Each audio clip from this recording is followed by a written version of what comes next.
Paano maiwasan ang labis na pag-aalala? Pag-usapan po natin yan sa devotion natin na ito. Magandang araw po sa bawat isa sa inyo. Welcome back to our 365 Daily Devotions Seminary Edition. Binabati ko po muna si Sister Flor de Lisa at binabati ko rin lahat ng ating mga kapatiran sa house church natin or microchurch natin sa Santa Rosa. Now, yung topic po natin ngayon ay patungkol po sa preservation. Marami pong aspeto yung preservation sa Biblia, pero ang focus po natin dito ay kung paano pre-preserve ng Diyos ang lahat ng bagay. Preservation is an aspect of God's providence in which He continuously sustain all created things. Lahat ng bagay pinapanatili ng Diyos, kaya may araw because God says, araw, sumikat ka.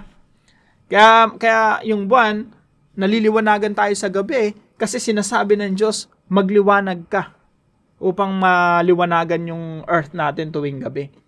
Kung hindi sinostain ng Diyos yon, everything will collapse. The whole universe will collapse. Keeping them in existence and upholding their nature and function. From galaxies to atoms, lahat ng mga galaxies, lahat ng nakikita natin mga bituin, heavenly bodies, hanggang sa pinakamaliliit yung mga atoms, lahat ng yun sinusustain ng Diyos, pinapanatili ng Diyos. From human breath to the beating of heart, nothing exists independently. Everything is upheld by God's ongoing will. Preservation is not passive. It is God's active care, moment by moment. Without His sustaining word, all would collapse into nothingness. Kung nakakalimot lang ang Diyos at nakalimutan ng Diyos ng isang segundong pagkakalimot lang, everything will collapse. Kasi all things are dependent on God. Yung existence natin nakadepende sa Diyos. This truth reminds us that creation is not self-sufficient and neither are we. God preserves not just the universe, but His people, keeping them secure in His hands. Sabi po sa Colossians chapter 1 verse 17, He is before all things, and in Him all things hold together. Siya mismo ay una sa lahat ng mga bagay, at ang lahat ng mga bagay ay nahahawakang sama-sama sa Kanya. Alam niyo po, pag ako nagbebisikleta, long time ago, yun ang hilig ko magbike. Kung yung buong creation ay isang bisikleta, ibig sabihin, nagfa-function yung buong bisikleta na yon kasi nahahawakang sama-sama. God unites all pieces of that bike para gumana siya, para masakyan ko siya. Yung buong universe, sipin nyo para siyang bike. God holds all things together. Nagsasama-sama. Kahit yung katawan natin, magkakasama yung kamay sa katawan, paa, mata, nagkakasama-sama tayo kay Kristo. Ibig sabihin, God sustains all things. Pinapanatili ng Diyos lahat ng bagay. Yung buong creation, kumbaga yung gravity, hawak ng Diyos sa kanyang mga kamay, kaya nagsasama-sama yung lahat ng bagay sa planeta natin. Pati yung gravity, hawak ng Diyos. All things, hawak ng Diyos. Siya mismo ay una sa lahat ng bagay at ang lahat ng mga bagay ay nahawakang sama-sama sa Kanya. Now, interesting po ito mga kapatid kasi ito po ay patungkol kay Jesus. Minsan mababa yung tingin natin kay Jesus, parang siya lang yung pinahirapan at nilumpo at ginulpe at pinako sa krus long time ago. Pero hindi natin alam, minsan hindi tayo aware, si Jesus, Diyos. And He is the sustainer of all things. He is the agent of creation. Ibig sabihin, sa pamamagitan ni Kristo, nalikha lahat ng bagay at sa pamamagitan ng Panginoong Jesucristo, nasosustain, napapanatili lahat ng bagay. Kaya ito po yung pinakapuntos natin ngayong araw. Unang-una, God sustains all of creation through Christ. Pinapanatili ng Diyos ang buong nilikha sa pamamagitan ni Kristo. Una, si Jesus, sa pamamagitan niya, nilikha lahat ng bagay. Pangalawa, si Jesus, sa pamamagitan niya, sinosustain lahat ng bagay. Ayan po yung katuruan ng Colossians. Pag binasa niyo po yung Colossians, it's about the supremacy of Christ. May napakataas na pagtingin ang Biblia patungkol kay Kristo. Kaya sabi po dito, He is the image of the invisible God, the firstborn of all creation. For by Him all things were created in heaven and on earth, visible and invisible, whether thrones or dominions or rulers or authorities, all things were created through Him and for Him, and He is before all things, and in Him all things hold together. Sabi po sa Hebrews chapter 1 verse 3, the Son is the radiance of God's glory and the exact representation of His being. Yung anak, si Jesus, siya yung kaningningan ng kaluwalhatian ng Diyos. Sa Tagalog po, at kanyang inaalalayan ang lahat ng bagay sa pamamagitan ng kapangyarihan ng kanyang salita. Sustaining all things by His powerful word. So, sa pamamagitan ng salita ng Panginoong Jesucristo, inaalalayan niya lahat ng bagay para manatiling nag-e-exist. Ganun po makapangyarihan ng ating Panginoong Jesucristo. Sa pamamagitan niya, nilikhaan lahat ng bagay at sa pamamagitan ni Kristo, nasosustain, napapanatili, inaalalayan ang lahat ng bagay. And pangalawa po, God keeps you alive for a purpose. Kahit ikaw kapatid, pinapanatili ka niyang buhay. Pakinggan nga natin tibok ng puso natin.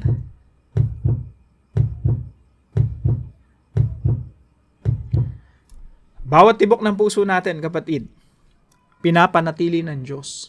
Hindi natin inuutusan yung puso natin na tumibok ka. Yung puso natin tumitibok. Because Jesus sustains even our hearts. Nung nasa sinapupunan pa tayo ng nanay natin, nung nagsimulang tumibok yung puso natin, hanggang sa araw na mamatay tayo, walang pagkakataon na kinalimutan ng Diyos na patibukin yung ating puso. God sustains even the heartbeats of our hearts. Mga 70 times per ano po yan, yung tibok ng puso natin per minute. Sa mga 2.2 or 2.3 billion times pag umabot ka ng senior citizen, no? Umabot ka ng 60 years old. At sa lahat ng pagkakataon na yun, sinustain ng Diyos ang ating puso. Hindi lang ang ating puso, ang ating katawan, and everything we have. Nandito ka sa mundo, you are alive because God sustains you. God keeps you alive. At bakit po? God keeps you alive because He has a purpose. He has a reason. May dahilan ng Diyos sa buhay mo, kaya ka buhay ngayon.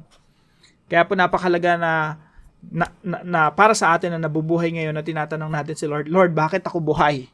Lord, bakit tumitubok pa yung puso ko? Bakit may lakas pa ako? Bakit nandito pa ako sa mundo na to? What's your purpose?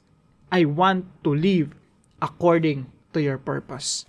Gusto kong matupad yung layunin mo sa buhay ko. God keeps you alive for a purpose.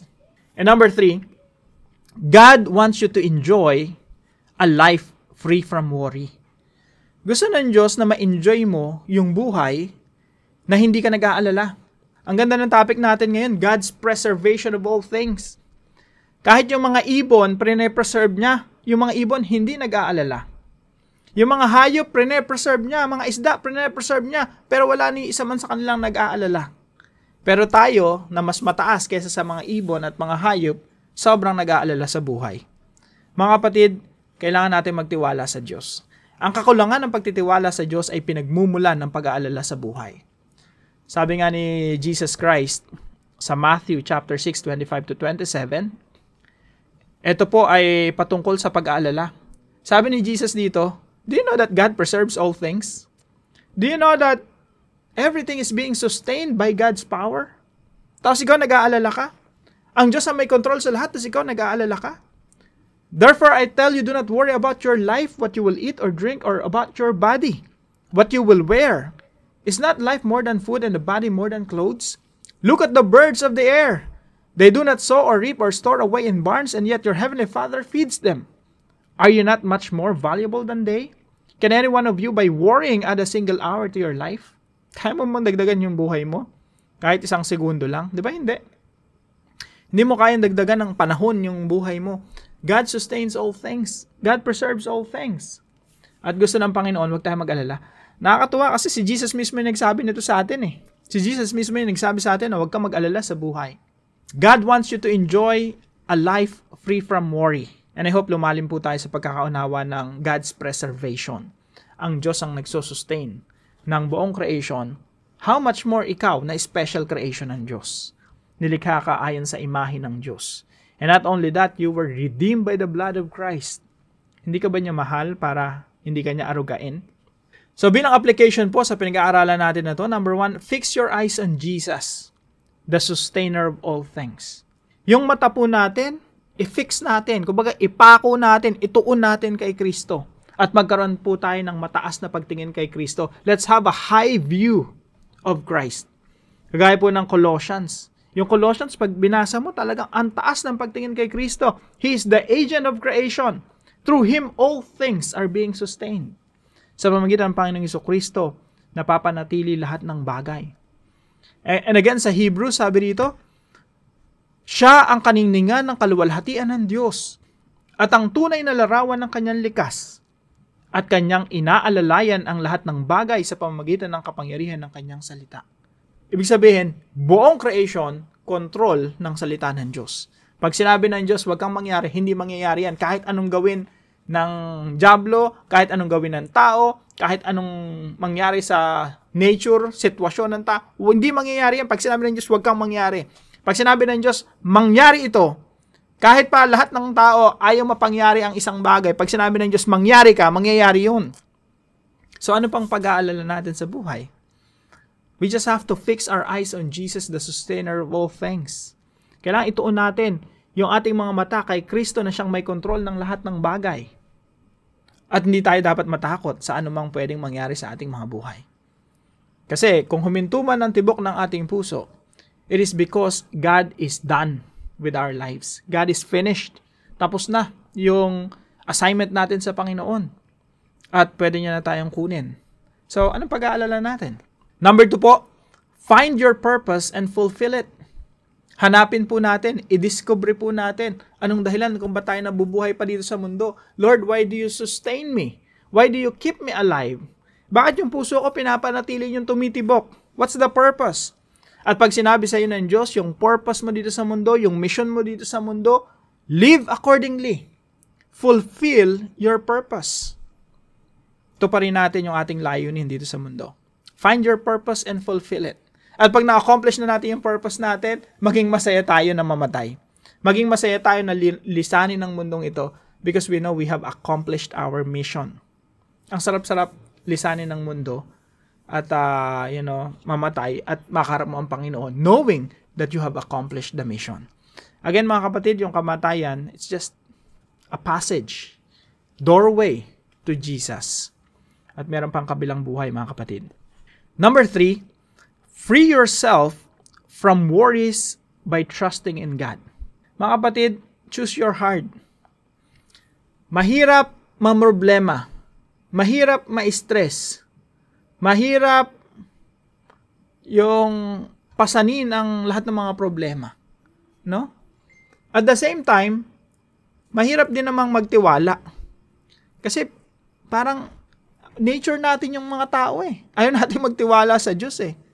Now, choose your heart. Actually, mas madaling magtiwala sa Diyos kaysa pasanin mo yung mga problema. Minsan, mas mahirap ngumiti sa gitna ng pagsubok. No? Pero mas okay yun. Yun yung pagpapakita mo ng pagtitiwala. Lord, ang hirap ngumiti ngayon. Ang dami kong problema, pero I will smile. I'll face the world with courage because I know you are the sustainer of all things. Walang mangyayari na hindi mo hayaang mangyari. Palayain mo na yung sarili mo. No? Do yourself a favor. Palayain mo ang iyong sarili sa pag-aalala. Kasi mahirap mag-alala. Mas mahirap mag-alala kaysa sa hindi mag-alala. No? Minsan, actually, yung pagiging relax, mahirap din. Minsan talaga yayanigin tayo ng mga pagsubok sa buhay. Pero mas madali yun, mas okay yun eh. Yung malaya ka na sa pag-aalala sa buhay. Kasi Lord, you are the one who is in charge. Kayo may control. I'm relinquishing this attitude of, worrying all the time. Simula ngayon ay hindi na ako mag-aalala. Ang sarap nung ganun mga kapatid, no? Yung lumaya ka sa pag-aalala. Now, para po sa ating discussion, how can you faithfully enjoy life free from worry? Pag-usapan po natin ito sa ating mga discussion groups at samahan niyo po ako sa panalangin. Lord God, thank you for holding my life and all creation in your powerful hands. You never sleep, never forget, and never fail. Remind me today that I am not self-made or self-kept, I am preserved by your mercy. In every breath, every heartbeat, every moment, you are present and faithful.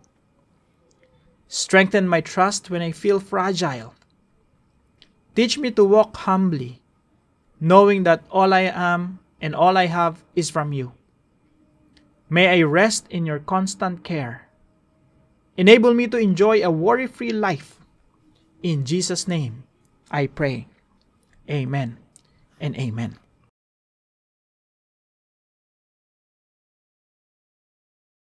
Maraming salamat po sa partner natin sa devotion natin na ito, si Pastor Calvin. Thank you very much po, kapatid.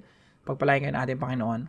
At kung kayo po ay may natutunan sa devotion natin na ito, ipalam nyo lang po sa comment section right below this video. And please don't forget to share this devotion to your family and friends. God bless you po. See you po tomorrow.